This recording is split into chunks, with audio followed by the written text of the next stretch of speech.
Dios, te damos gracias en estos momentos por tu fidelidad en Cristo Jesús, por tu palabra que tenemos en nuestras manos y en nuestro corazón, y por tu Espíritu Santo, que es el único que puede guiarnos a toda la verdad y que nos va a recordar todo lo que aprendemos. Te pedimos, Señor, que seas tú glorificado y que podamos exponer tu palabra de manera que aprendamos para vivir la vida cristiana como tú quieres.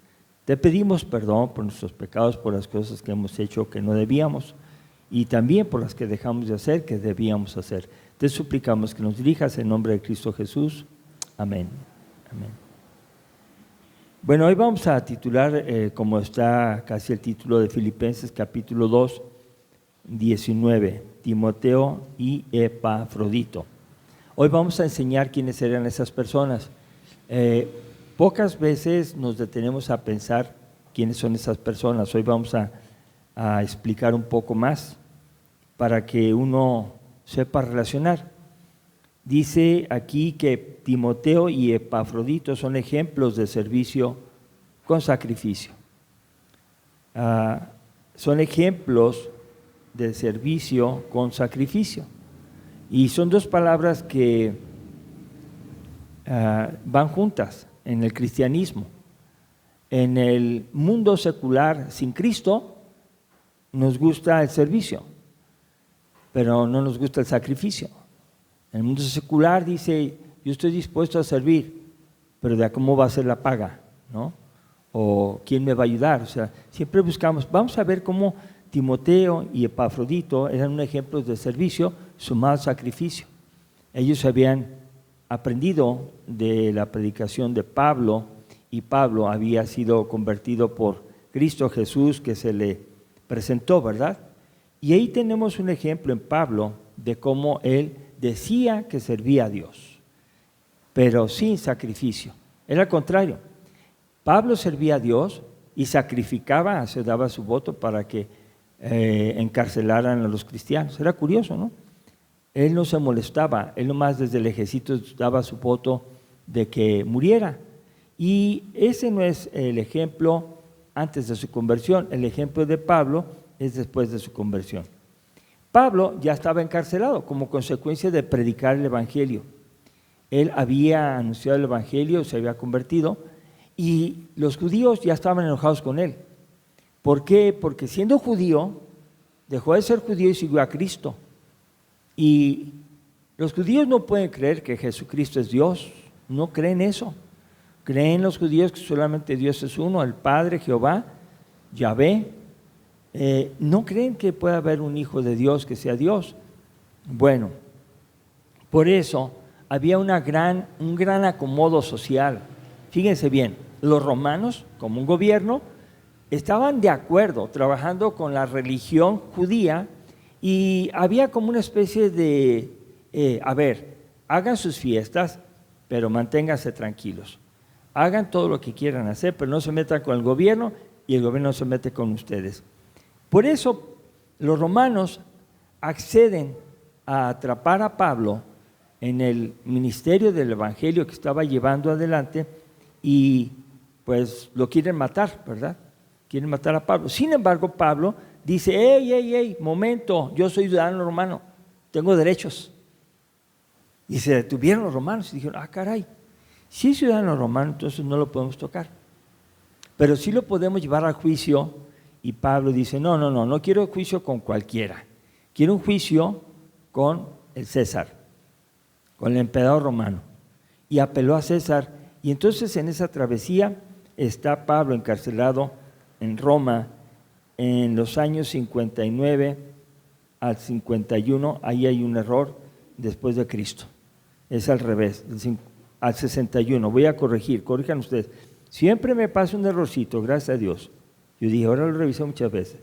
Del 59 al 61 después de Cristo. En ese tiempo estaba por ahí en la cárcel. Y entonces la iglesia de Filipos, a la que escribe la carta, leímos la carta a los filipenses. Quiere decir que los filipenses vivían en Filipos. Y les escribe la carta porque Pablo fundó la iglesia. Entonces había una relación de conocimiento y de cariño, un cariño que existe en alguien que funda una iglesia, que es Pablo, y los mismos creyentes de Filipos. Bueno, esa carta que escribe a los filipenses nos muestra en el pasaje de hoy a dos personajes. Uno es Timoteo y el otro es Epafrodito. ¿Qué hacen ellos? Vamos a empezar con Timoteo, capítulo 2 de Filipenses, versos 19 al 24. Para empezar, dejen decirles que Timoteo era hijo de una mujer hebrea y un padre gentil, probablemente griego. O sea, aquí había nacido de una mujer hebrea y de un padre griego. Y vamos a empezar al 19 al verso 24. Dice: espero en el Señor Jesús enviaros pronto a Timoteo, para que yo también esté de buen ánimo al saber de vuestro estado. Pues a ninguno tengo del mismo ánimo, y que tan sinceramente se interese por vosotros, porque todos buscan lo suyo propio, no lo que es de Cristo Jesús. Pero ya conocéis los méritos de Él, que como hijo a padre ha servido conmigo en el Evangelio. Así que a este espero enviaros, luego que yo vea cómo van mis asuntos. Y confío en el Señor que yo también iré pronto a veros. En el inicio del verso 19 es algo que tenemos que aprender. Espero en el Señor Jesús. Y esa palabra de espero en el Señor Jesús la necesitamos vivir. Porque una persona que no sabe esperar a Dios, pues no va a recibir. Cuando Dios le conteste, no va a estar ahí porque no se esperó. Uno tiene que ser como la vida insistente que pide, pide y pide. Bueno, pónganse a pensar, Pablo está en la cárcel y él está esperando ser libre. Bueno, espero en el Señor Jesús, como yo estoy en la cárcel, estoy aquí limitado físicamente, voy a enviarles pronto a Timoteo. ¿Quién es Timoteo? Vamos a ir conociendo quién es Timoteo. Pero fíjense cómo dice el verso número Timoteo, para que esté de buen ánimo a saber de vuestro estado, pues a ninguno tengo del mismo ánimo que tan sinceramente se interese por vosotros. A ninguno tengo del mismo ánimo. Quiere decir que Pablo revisa a los congregantes de la iglesia de Filipo o a los de Éfeso o a otros lugares y no encuentra a alguien más idóneo que Timoteo. Entonces me gustaría llamarme Timoteo, ¿no? Para que Dios sea el que me llame a mí y ser escogido por el apóstol Pablo. Y eso es lo que estaba pasando. Hay muchos hermanos y vamos a ver que entre los muchos Pablo llamó a Timoteo. ¿Qué hizo? En 1 Corintios 4:17 vamos a ver ahí, por esto mismo les he enviado a Timoteo. Fíjense lo que dice ahí. Pablo está diciendo que es mi hijo amado y fiel en el Señor. Mi hijo amado significa, es alguien que yo llevé a Cristo.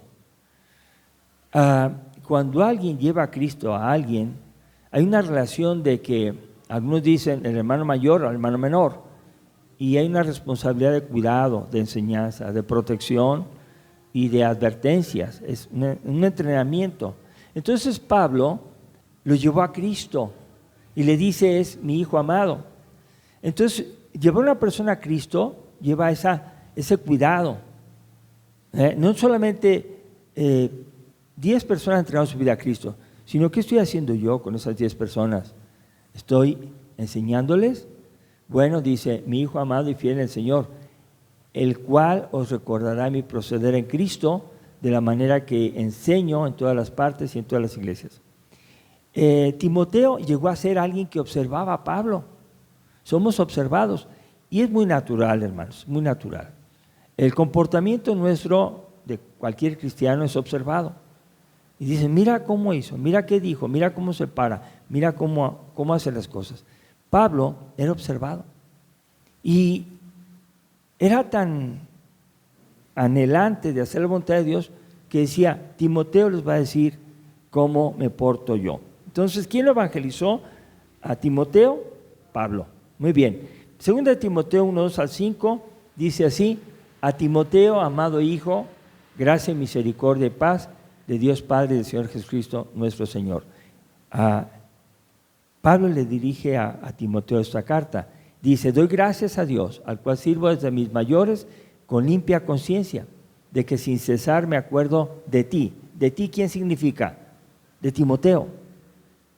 Me acuerdo de ti, Timoteo. ¿Y qué hace cuando se acuerda? Pues oro. ¿A qué hora se acuerda? Noche y día. Entonces, alguien que discipula a alguien o alguien que está enseñando a alguien, lo trae en el corazón, lo trae en la mente. Está pidiendo por él que esté bien.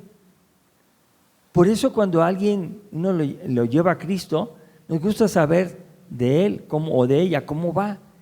Dice el verso número 4: deseando verte al acordarme de tus lágrimas para llenarme de gozo. ¿Qué sucede aquí? La conversión le trajo a Timoteo lágrimas también. Y déjame decir una cosa: si una persona no siente dolor por el pecado, no llora.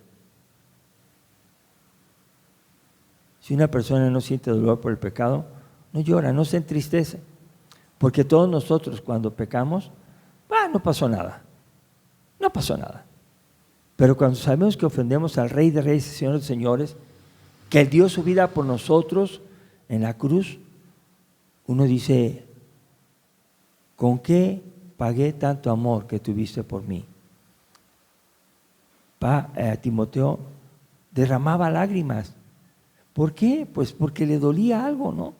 De su pasado o de su presente, o también de la imposibilidad de hacer todas las cosas. Déjeme decirle así, rápido, que cuando Timoteo se convierte, no rápido se le mete a trabajar. En el primer viaje misionero que Pablo hace, ahí lo conoce. Pero hasta el segundo viaje misionero lo invita a seguirlo. Vamos a continuar diciendo, como dice el 5, me recuerdo que la fe que tienes tú, primero estuvo en tu abuela, Loida, y en tu madre Eunice. Estoy seguro que en ti también. Es decir, que la fe, ahí lo podemos ver, es de 3 generaciones: la abuela, la hija y el nieto. Entonces, qué importante es que nosotros veamos la vida cristiana como una oportunidad para llevar a Cristo a las personas. Ahora, los nietos que tienen abuelos y abuelas cristianas, aprovéchenlos. Y la madre y el esposo, o la madre y el padre, pues aprovechen también y compartan una tarea muy bonita, que el testimonio de los abuelos, el testimonio de los padres, ¿verdad?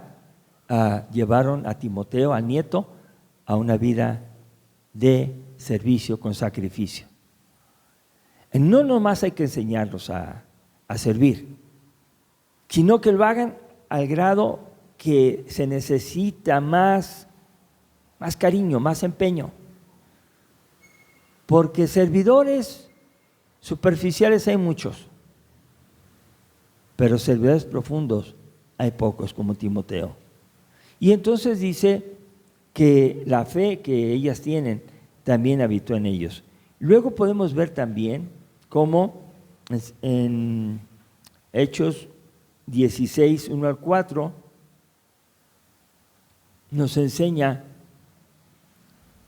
Después llegó a Derbe y a Listra, ese es el segundo viaje misionero. Y aquí había ciertos discípulos. Ya se había convertido antes, pero lo dejó que se educara, que Timoteo creciera en la fe. No a la primera, porque dijo: yo quiero servirte. Lo hacía. No. Y leí una ilustración que les quiero decir qué pasó.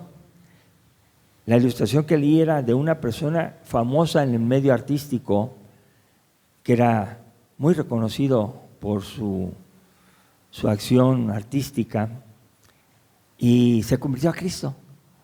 Y le dijo: pastor, yo quiero servir, Dios me ha usado, me ha tocado el corazón. Y así como llevo a miles de personas al pecado, ahora quiero llevarlas a Cristo. Y le dijo, está bien, pero espérate, reúnete en una iglesia y aprende. No, pastor, yo ya quiero servir. Y le dice, pues está bien, ¿tu esposa es cristiana? Le digo, no. Pues empieza con tu esposa. Predica el evangelio y enseña tu vida con tu esposa. No, pero yo quiero servir más. Bueno, reúnete en la iglesia y aprende. Ahí que te enseñen. Ahí adora, ahí canta, ahí aprende. No. Bueno, y se retiró. ¿Y qué creen que hizo?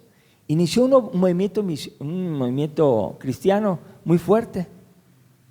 Y ahí está. Empezó a llenar lugares con personas que asistían. Pero al año que duró el ministerio, lo agobiaron los problemas que suelen suceder entre los cristianos. Los cristianos tenemos diferencias y tenemos circunstancias incómodas, y él no aguantó la presión. Y como no aguantó la presión, ¿saben lo que hizo? Dejó de ser cristiano y empezó a agarrar el mundo, se juntó con un grupo de personas y fue muy triste su final. Fracasado, sin dinero y todo así. Timoteo no fue metido al trabajo luego, porque la presión del trabajo agobia a muchos. Por eso Pablo dice, no, primer viaje no vienes conmigo, quédate y aprende la palabra. Segundo viaje, dice que, al anterior, ahí dice, miren, de quién era hijo. Timoteo, hijo de una mujer judía creyente, pero de un padre griego. Sí, que el padre griego se había convertido a Cristo. Y los dos estuvieron ahí. Cuando dice padre griego, no necesariamente significa una unión desigual, sino quiere decir la ascendencia de una era judía y otra era padre griego. Y el 2 dice, y daban buen testimonio de él los hermanos que estaban en Listra y en Iconio. ¿Cómo se sabe quién es una persona? ¿Cómo se puede saber? Se requiere tiempo y observación. Es cuestión de tiempo nomás. Entonces, las personas que vieron a Timoteo daban buen testimonio de él. Los hermanos que lo observaban en Listra y en Iconio. O sea, vean cómo una persona que hace cosas malas no se le notan los primeros días o meses de ser cristiano. Eso nomás es cuestión de tiempo. Espérense y va a salir aquello que realmente traen dentro. Y el verso 3 dice, quiso Pablo que Timoteo, fuese con él, y tomándole, le circuncidó por causa de los judíos que había en aquellos lugares, porque todos sabían que su padre era griego. ¿Qué hizo? Una estrategia misionera, una manera de decir, las cosas que voy a hacer son para el avance del evangelio. Entonces te voy a circuncidar, porque tú no eres judío de nacimiento, tu padre es griego y no te circuncidaron al 8º día, pero los circuncidaron. Y el último versículo que vamos a ver aquí, 4, dice, y al pasar por las ciudades, Pablo les entregaba las ordenanzas que habían acordado los apóstoles, los ancianos que estaban en Jerusalén, para que las guardase. ¿Qué hacía Pablo? Enseñaba a Timoteo, ¿qué cosa? Lo que había surgido en Jerusalén, donde se había iniciado el movimiento cristiano, no eran novedosos. Ellos no tenían una voluntad revolucionaria de conocimiento. Ellos no tenían deseos de complicar la vida, sino simplemente decían, mira, lo que enseñaron los apóstoles, los ancianos que están en Jerusalén, eso vamos a seguir enseñando. Entonces, lo que sale de Jerusalén se enseña por Pablo y se lo dice a Timoteo para que Timoteo también lo enseñe. Entonces, podemos ver ahí una enseñanza muy clarita de que el evangelio es sencillo y es permanente. Muy bien, ahí vemos cómo Pablo había entonces conocido a Cristo, cómo había sido discipulado por Pablo y que fue invitado al viaje misionero. Ahora, ¿cuál es el deseo de Pablo? Vamos a continuar. El verso número 23 dice, así que espero enviaros luego que yo vea cómo van mis asuntos y confío en el Señor, que yo también iré pronto a vosotros. Él está dispuesto a que Timoteo vaya, pero no sabe cuándo va a ir. Y ve aquí cómo Pablo también piensa que en el verso 24, que un día irá pronto a vosotros. Pablo no es pesimista. Pablo no está pensando así: uy, estoy en la cárcel, de aquí no voy a salir. No, Pablo dice: cuando salga, yo también voy a ir. Y una persona que cree en Cristo tiene que ser una persona que no tiene que decir: estoy encarcelado en esta cosa o en aquella. Tiene que decir: con la ayuda de Cristo voy a triunfar. Voy a triunfar. Solo Dios sabe en lo que es el futuro, pero uno sí tiene que tomar la decisión de ser como Pablo: confío en el Señor, que yo también iré pronto a vosotros. Lo dijo cuando estaba en la cárcel. Pero entonces, como no sabía cuándo iba a ir Timoteo, entonces empieza a hablar de Epafrodito. Verso 25. Dice: mas tuve por necesario enviaros a Epafrodito. Fíjense, lo va a enviar, pero antes de continuar, ¿saben qué significa Epafrodito?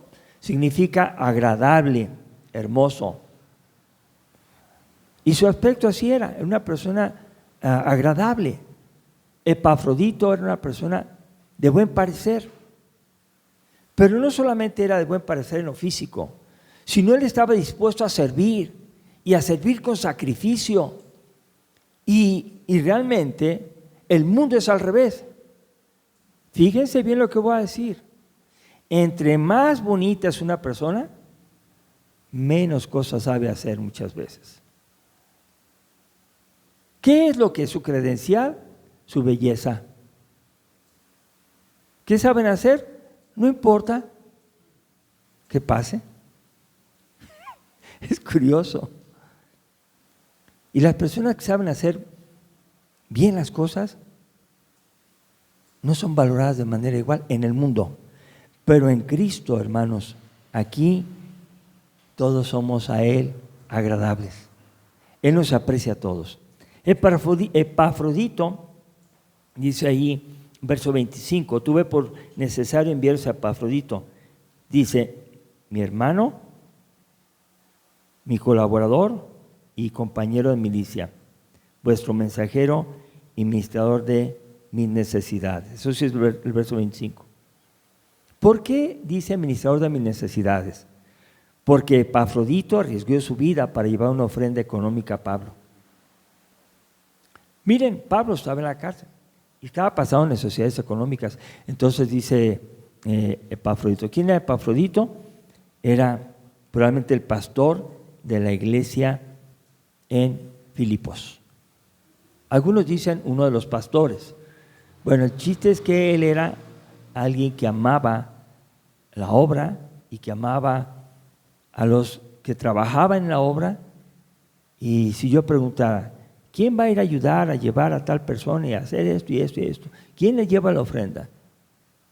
Son muy pocos que van a decir: a la hora que sea, yo estoy listo. Algunos dirían: bueno, pero ¿a qué horas? ¿Cuándo? ¿Quién me va a llevar? ¿Quién me va a cuidar? Miren, hermanos, viajar por esos lugares con la ayuda monetaria en los caminos era riesgo de asalto, como ahora. Pero él no tuvo temor y arriesgó su vida. Entonces Epafrodito sirve con sacrificio. Y ahí lo describe, dice mi hermano. El sentido de mi hermano quiere decir que había una comunión. Pablo, fíjense bien, Pablo, el apóstol Pablo, no se le sube el poder y dice: mi discípulo. No, hay una relación muy cercana, mi hermano. Por eso a veces nos preguntan: ¿y qué es de usted? Y uno contesta: es mi hermano. Y lo voltean a ver a uno y al otro como diciendo: no se parecen en nada. Le digo: no me parezco, porque es mi hermano en Cristo. En Cristo nos hermanamos. Ahora la sangre de Cristo nos une. Antes nos une la sangre física, los genes, pero ahora en Cristo nos une la sangre, su sangre. Y bueno, dice mi hermano y luego dice mi colaborador. Es alguien que trabaja, no solamente está allí, Si uno es alguien que colabora, quiere decir trabaja en equipo. ¿Por qué? Porque está como pastor de una iglesia que fundó Pablo. Entonces no es una persona solamente quieta, es una persona que está colaborando. Lo dice, mi compañero de milicia. ¿Saben lo que significa milicia? Ejército, lucha, guerra. Entonces él no nomás estaba en las fáciles, ¿no? Él estaba en los momentos de exponer su vida por el Evangelio. ¿Dónde estaba Pablo? ¿Y por qué estaba ahí? Por arriesgarse predicando el Evangelio. Y Epafrodito no daba paso atrás. Él estaba ahí, compañero de milicia. Y luego dice, su mensajero para ministrar a las necesidades de Pablo. Esa tarea es una tarea muy bonita, de ayudar a quienes padecen con necesidad. Bueno, continuamos viendo que en el verso 26 y 27 dice, porque él tenía, Epafrodito tenía gran deseo de veros a todos vosotros. Ahora les pregunto, ¿por qué tenía ganas de ver a los de Filipos? ¿Por qué tenía ganas de verlo? Porque era el pastor, porque los extrañaba, porque estaba en Roma acompañando y ayudando, y llevó la ofrenda a Pablo, y ahí mismo dice, ahorita lo vamos a ver, enfermó y casi se muere. Dice, porque él tenía gran deseo de veros a todos vosotros y gravemente se angustió porque habías oído que había enfermado. Pues en verdad estuvo enfermo, a punto de morir, pero Dios tuvo misericordia de él, y no solamente de él, sino también de mí, para que no tuviese tristeza sobre tristeza. Bueno, lo que está diciendo aquí claramente es que servir lleva un riesgo. Hay hermanos que viajan a la África, al Amazonas, en Brasil, en Colombia, viajan y saben que hay enfermedades allá, le dicen tropicales, o otras enfermedades que al ir allá, pues los mismos sistemas migratorios piden que lleven más vacunas que las que se ponen en México. En México se ponen las vacunas para las enfermedades de México, pero cuando alguien va a viajar a otro país y hay otras enfermedades, les piden que se vacunen, porque seguramente se van a enfermar. En la historia de la iglesia cristiana, una historia impresionante, que el evangelio se empezó a arder en el corazón. Hagan de cuenta que esta congregación se mueve, yo quiero servir a Cristo, yo quiero llevar el evangelio, ya aprendí, ya tengo muchos años. Bueno, tú te vas a Durango, tú te vas a Campeche, tú te vas hasta España, te vamos a mandar a un país lejano donde no tengan el evangelio. Bueno, en ese tiempo que la iglesia en Inglaterra creció mucho y querían salir, los barcos salían frecuentemente. ¿Saben por qué? Porque el tiempo estimado de vida máximo de un misionero era 1 año. Adquirían las enfermedades y morían. Servir cuesta, es un sacrificio. Y un hermano comentó, dijo, no a todos se nos da el morir por Cristo. No todos tenemos que ir y dar hasta la vida por causa de.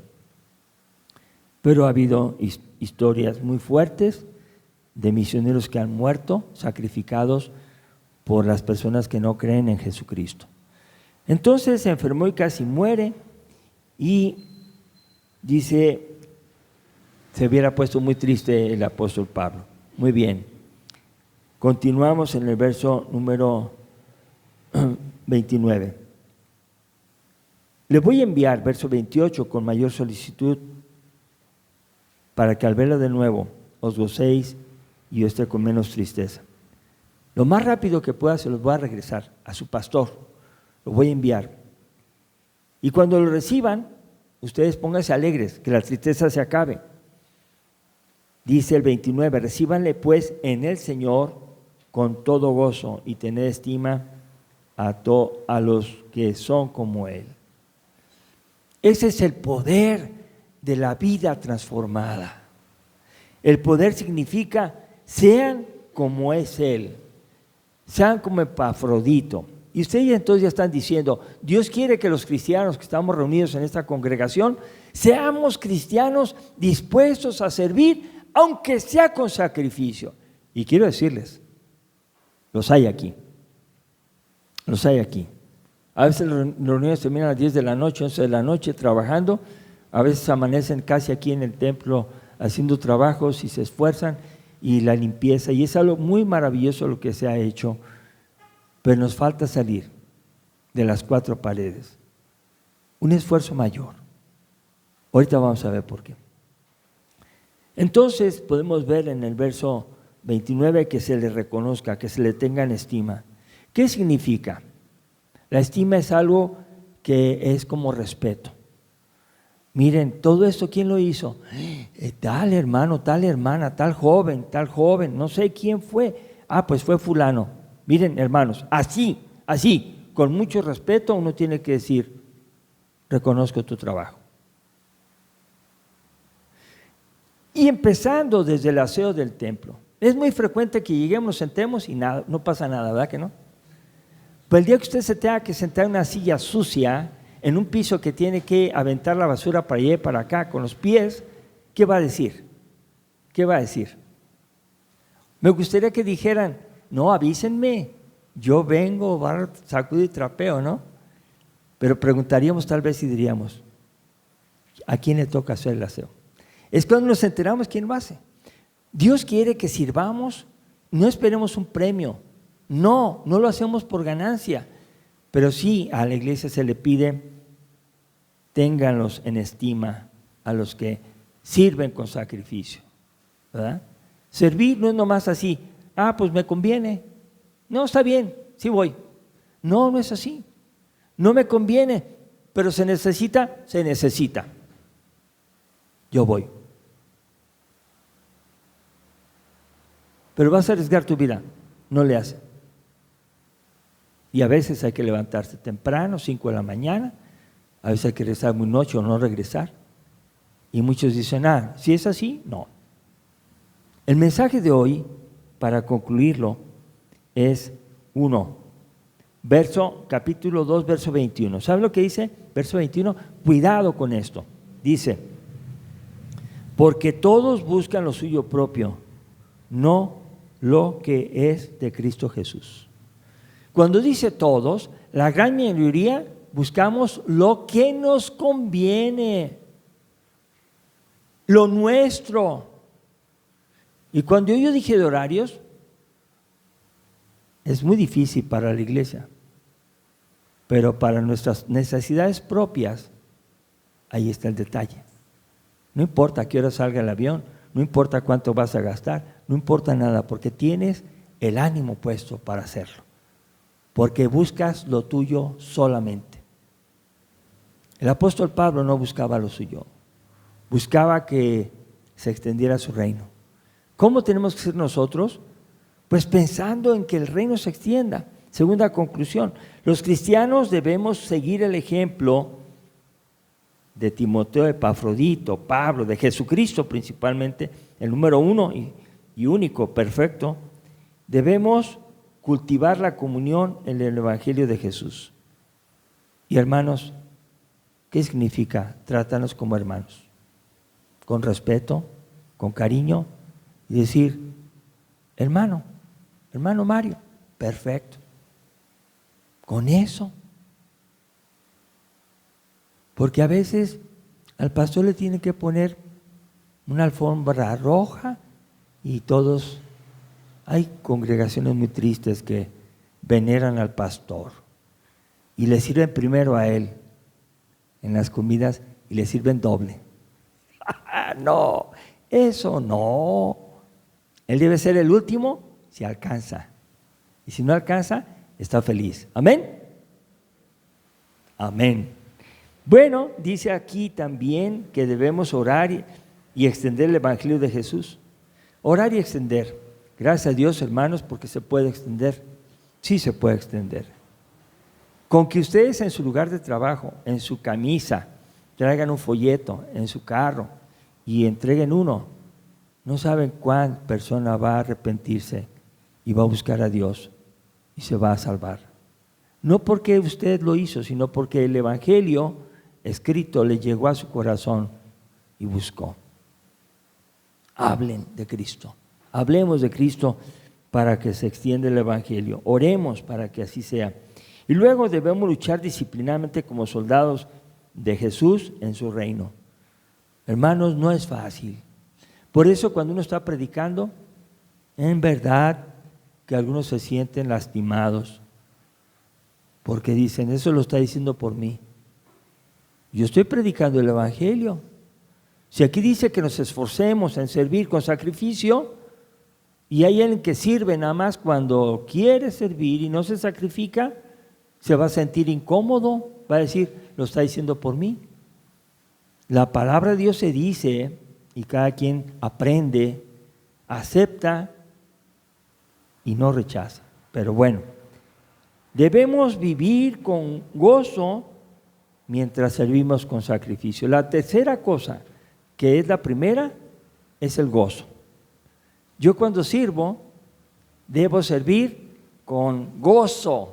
O sea, debo decir, ¿qué andas haciendo? Pues hice esto, y mira qué bonito. Y todo eso hiciste, sí, y no te cansaste. Y más de alguna gente que no nos conoce, te van a preguntar, ¿y cuánto te pagan? Hay personas así preguntonas. Y dicen, no, yo le debo mucho a Cristo para que Él me llegue a pagar algo a través de la iglesia. Yo le debo mi vida, Él me da vida eterna. Yo lo que hago es servir con amor, por amor y para su gloria. Voy a invitarlos a ponernos de pie, vamos a orar. Padre, en este momento te damos gracias porque tu palabra nos enseña que Timoteo y Epafrodito son un buen ejemplo, que fueron vistos por un apóstol que es Pablo y que dijo, ellos pueden servir, aunque tengan que exponer su vida en peligro por causa de hacer lo que se tiene que hacer. Te damos gracias por el mensaje y te pedimos que nos ayudes a cada día crecer en la fe, en acción, en oración, y que nunca nos dejes caer en la tentación de buscar solamente lo nuestro, sino buscar tu reino. Primeramente, el reino de Dios y tu justicia, y sabemos que todo lo que necesitamos se va a añadir. Gracias, Señor, bendícenos en el nombre de Jesús. Amén.